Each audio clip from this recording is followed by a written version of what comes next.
Les sanctuaires de Terre Sainte accueillent des pèlerins du monde entier.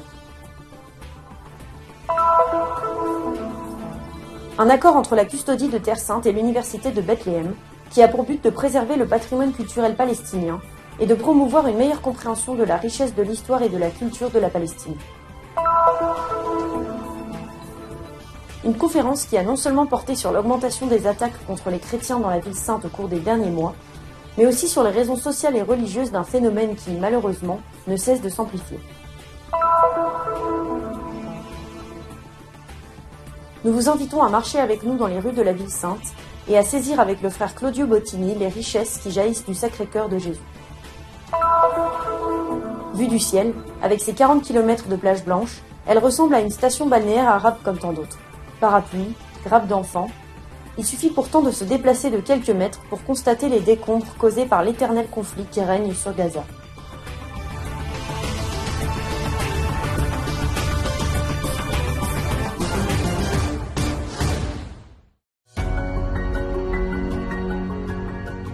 Les sanctuaires de Terre Sainte accueillent des pèlerins du monde entier. Pour la fête de la Pentecôte, 2800 personnes sont ainsi arrivées du Brésil. Mais des milliers de personnes affluent chaque jour de tous les continents.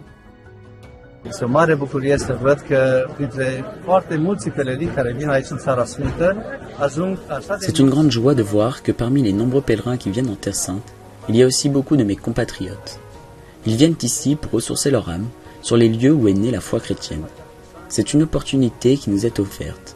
Le temps nous le permet, notre désir est grand, alors nous prenons notre mal en patience et nous affrontons les longues files d'attente afin de venir toucher de nos propres mains les lieux où se sont déroulés les épisodes que nous lisons dans les Saintes Écritures.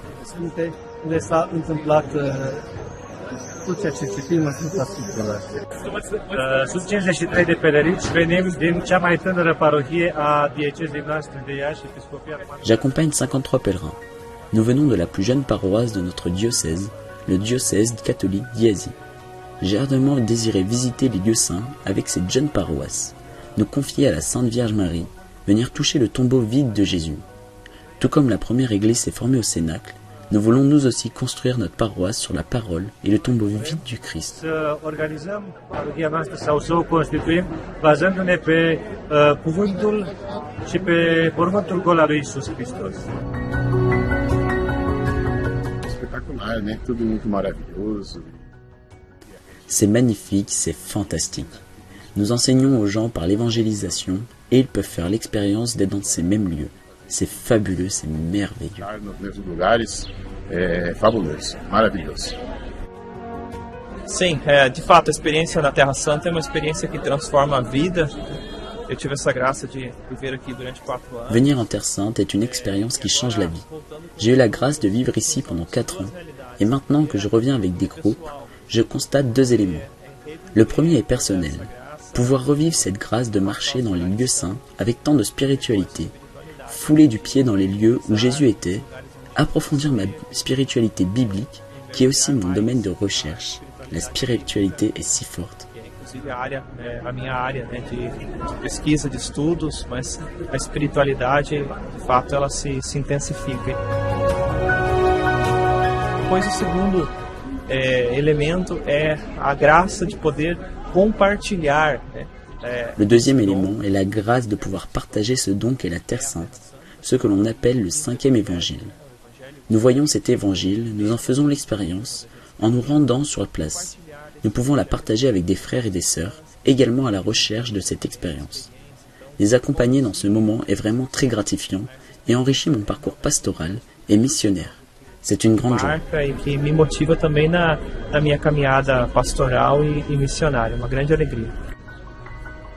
Estar na Terra Santa, lugar onde Jesus andou. Être en Terre Sainte, là où Jésus a marché, c'est s'approcher de plus en plus de ce mystère qui se révèle à moi et qui transforme complètement ma vie. Il existe des cultures différentes, mais toutes marchent sur un même chemin. Cela me confère une grande joie parce que nous sommes un, nous sommes une église synodale, une église qui marche ensemble. Tel est le désir du cœur de Dieu. L'époque de la pandémie a été une période triste. Nous avons fortement ressenti le désir de venir ici. Être en Terre Sainte est si spécial pour nous, c'est comme une deuxième maison. Dieu merci, il s'agit déjà de notre 4e groupe depuis la fin de la crise sanitaire. Et nous sommes très heureux d'être ici avec ces pèlerins, des gens uniques qui écoutent et qui veulent connaître tout ce que Dieu peut donner.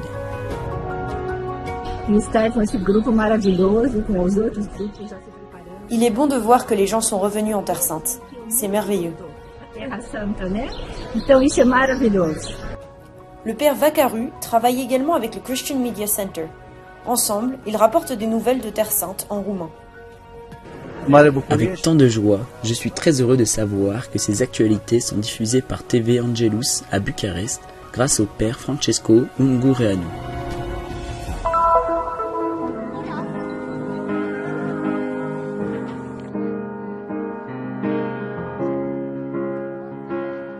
Un accord entre la custodie de Terre Sainte et l'université de Bethléem, qui a pour but de préserver le patrimoine culturel palestinien, d'impliquer les étudiants locaux dans les fouilles archéologiques et la recherche, et de promouvoir une meilleure compréhension de la richesse de l'histoire et de la culture de la Palestine.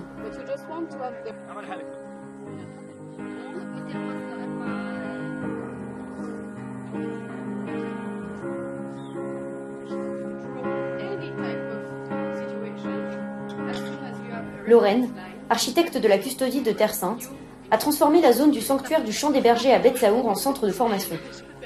C'est là qu'elle a mis en place des ateliers pour les étudiants en archéologie et en patrimoine culturel de l'université de Bethléem, en employant des instruments et des techniques utilisés pour étudier les sites archéologiques.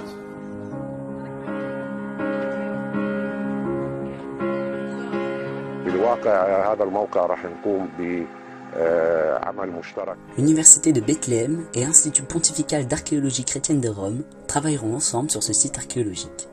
Je tiens d'ailleurs à remercier la custodie de Terre Sainte qui nous a donné l'occasion de former des étudiants ici afin d'accroître leurs compétences en matière de recherche archéologique par le biais de travaux sur le terrain, notamment des fouilles ainsi que des études archéologiques, photographiques et documentaires.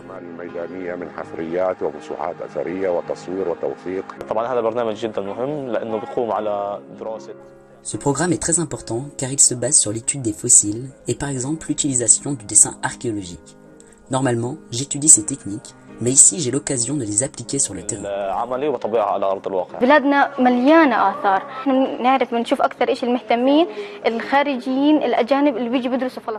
Notre pays est riche en sites archéologiques. De nombreux étrangers viennent en Palestine pour les étudier. Nous qui sommes nés ici, pourquoi ne pas en faire autant? Cette formation nous aide à comprendre l'importance et l'histoire d'un site, à le dater, à le classer, et à l'étudier afin d'en connaître tous les éléments scientifiques et historiques.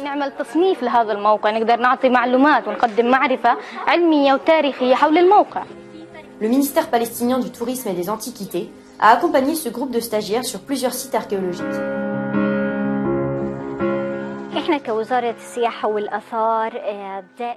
Nous avons une grande appréciation pour nos sites archéologiques, en particulier ceux qui ont été longtemps négligés.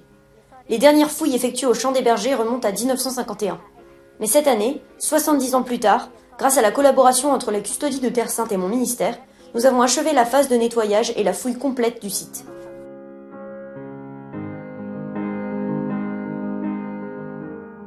Un projet financé par l'Agence française de développement et le NGO Development Center.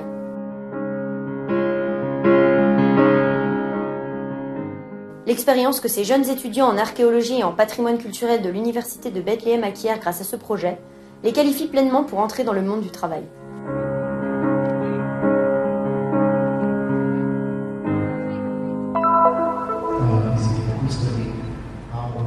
Une conférence sur les attaques contre les chrétiens en Terre Sainte, intitulée « Pourquoi certains juifs crachent-ils sur les gentils ?», a été récemment organisée par le Centre d'études des relations entre juifs, chrétiens et musulmans de l'Open University of Israel. Elle a non seulement porté sur l'augmentation des attaques contre les chrétiens dans la ville sainte au cours des derniers mois, mais aussi sur les raisons sociales et religieuses d'un phénomène qui malheureusement ne cesse de s'amplifier. La pratique consistant à cracher sur quelqu'un comme pour manifester son mépris ou pour se dissocier de l'impureté de la personne visée est une pratique que nous retrouvons dans des récits très anciens. Même dans la Passion, il y a des gens qui crachent sur Jésus, non seulement pendant son procès juif, mais aussi à travers les soldats romains qui lui crachent dessus en disant « Voici le roi des Juifs ». So the thing that interested us mostly was the fact that there is a contrast between the context of the spitting in Europe. Ce qui nous intéresse le plus, c'est ce contraste qui existe avec le phénomène des crachats en Europe il y a de nombreuses années, lorsque les Juifs étaient une petite minorité. Il s'agissait alors d'une sorte de défense, de démonstration de courage contre l'acte d'humiliation qu'ils subissaient. Aujourd'hui, un renversement s'est produit ici en Israël, un renversement qui a lieu tous les jours, parce que les Juifs, qui constituent la majorité de la population, continuent de perpétuer cet acte. The Jews, who are the strongest part of the population, are the ones who are actually perpetrating these actions. It begins as a Jewish act of defiance. Il s'agit d'abord d'un acte de défense juif qui est intériorisé dans le récit chrétien et qui se répercute ensuite à nouveau dans la source juive. Cet acte s'inscrit dans un contexte constant de dialogue interreligieux. That this act is a part of. Le professeur Yair Furstenberg a voulu expliquer, d'un point de vue théologique, pourquoi le fait de cracher sur un païen est contraire à la loi juive. The Jewish law is a guiding principle of all Orthodox Jews. La loi juive est un principe, un guide pour tous les juifs orthodoxes. Or, selon nos connaissances, ces actes n'ont rien à voir avec la loi juive. Ils vont même à l'encontre de celle-ci. Le fait de savoir que ces personnes agissent sur la base de leur propre motivation et de méconnaissance donne donc, à ceux qui le veulent, la possibilité de créer un environnement pacifique. A misunderstanding gives us and whoever wants to create here a peaceful environment. Un phénomène croissant, selon les données présentées par des chercheurs juifs, qui sont également les promoteurs d'une ligne d'assistance téléphonique destinée à recueillir les plaintes des victimes chrétiennes.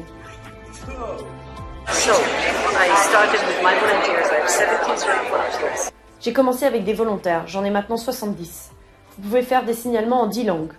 Il nous manque encore la langue éthiopienne, mais les rapports peuvent être en russe, en ukrainien, en grec, en italien, en espagnol, en français. Il suffit d'écrire les détails. À la fin de chaque mois, nous soumettons un dossier. Au moment où nous avons commencé, j'en avais déjà 5. Là, actuellement, j'en ai 1. C'est donc que cela fonctionne. Ces mêmes chrétiens sont les premiers à donner le bon exemple.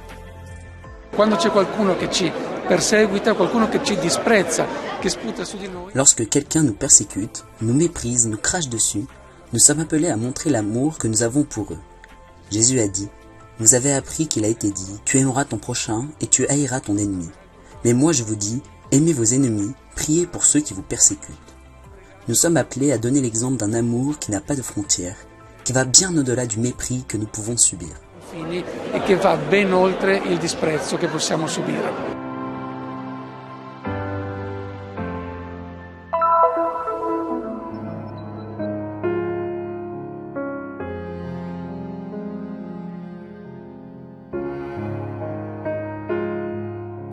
Le Sacré-Cœur de Jésus et le Cœur Immaculé de Marie sont deux solennités liturgiques relativement récentes, mais qui trouvent leur fondement dans les Écritures et la tradition de l'Église.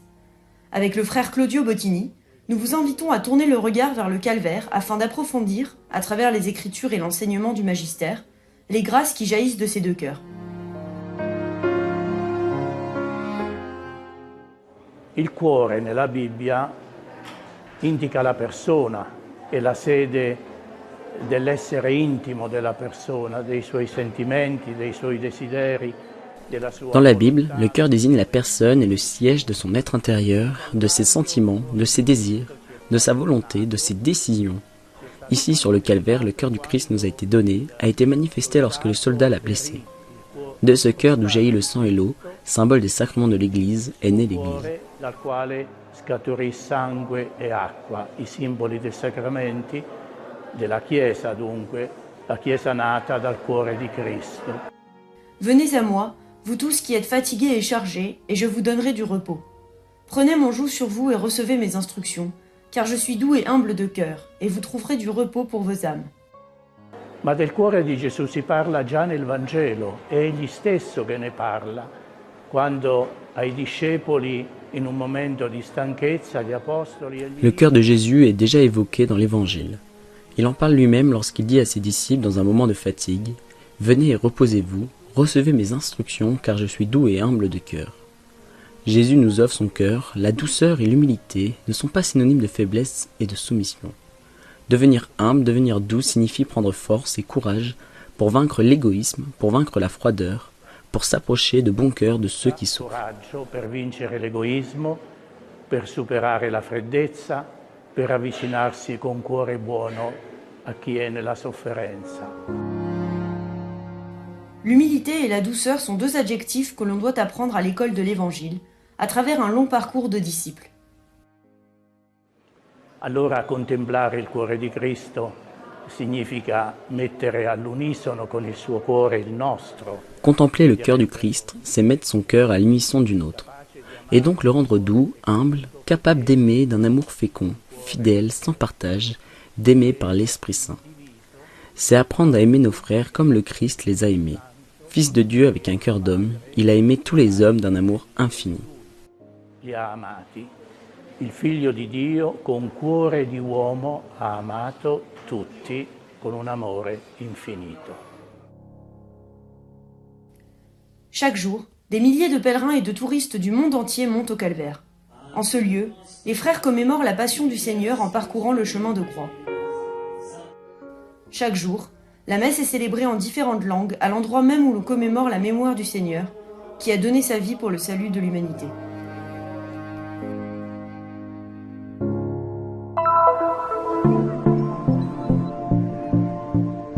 Vue du ciel, avec ses 40 km de plage blanche, elle ressemble à une station balnéaire arabe comme tant d'autres. Parapluies, grappes d'enfants. Il suffit pourtant de se déplacer de quelques mètres pour constater les décombres causés par l'éternel conflit qui règne sur Gaza. La dernière escalade remonte à 1 mois. 5 jours de guerre, avec une trêve qui tient depuis le 13 mai. Ils se sont arrêtés le 13, le jour de Notre-Dame de Fatima. Notre-Dame, reine de la paix. La situation semble beaucoup plus calme, mais nous n'avons pas résolu le problème de savoir quoi faire de ces millions de personnes qui vivent ici. Mes filles ont peur de fermer les portes ou d'aller aux toilettes seules. Elles font des cauchemars, elles viennent dans notre chambre la nuit, elles ne peuvent oublier ces terribles 5 jours. Pendant cette période estivale, nous essayons donc d'organiser plus d'activités dans la paroisse, pour qu'elles viennent prier, jouer, participer à des activités culturelles et sportives. Nowadays we are trying to have more activities in the church. So all the day they are in the church doing prayers, songs, some art, some sports.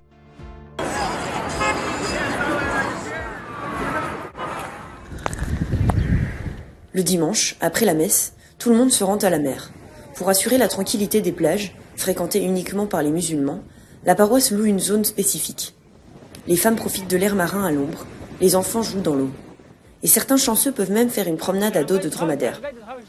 Parmi les cadeaux d'été les plus prisés cette année, une excursion en Égypte sur les traces de la Sainte Famille.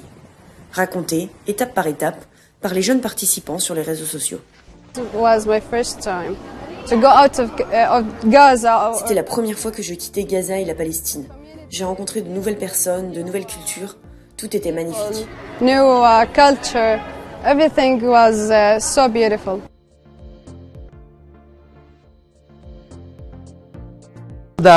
Lorsque je suis arrivé dans la paroisse, il y a presque 4 ans, j'ai d'abord essayé d'emmener les responsables du groupe de scouts en Palestine et en Israël pour aller visiter les lieux saints de la Terre Sainte. Si la permission a toujours été refusée du côté israélien, nous avons toutefois réussi à obtenir une autorisation du côté égyptien. Ce fut un voyage merveilleux, à la fois spirituel, culturel et récréatif. En août, un autre rêve pourrait se réaliser pour 2 autres garçons de Gaza, aller au JMJ à Lisbonne. J'ai été choquée d'apprendre ça. J'aimerais beaucoup participer, mais c'est difficile à cause de la procédure de permis et de visa. Je remercie toutefois de tout cœur le pape et ceux qui ont aussi pensé à nous.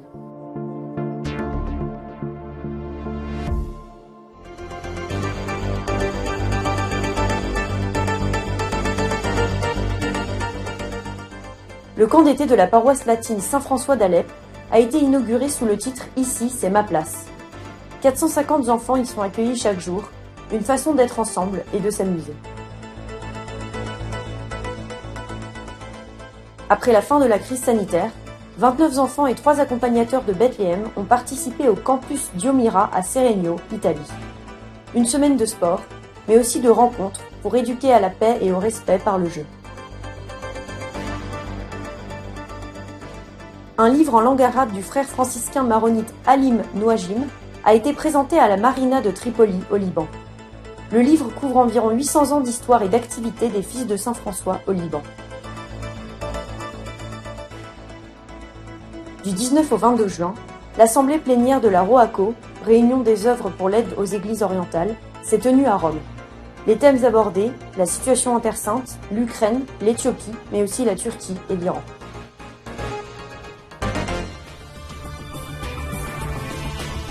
Un geste de solidarité pour soutenir les lieux saints et les besoins des frères sur la terre de Jésus. Nous collaborons à la mission de la custodie de Terre Sainte. Nos comptes se trouvent dans le QR code, le code QR.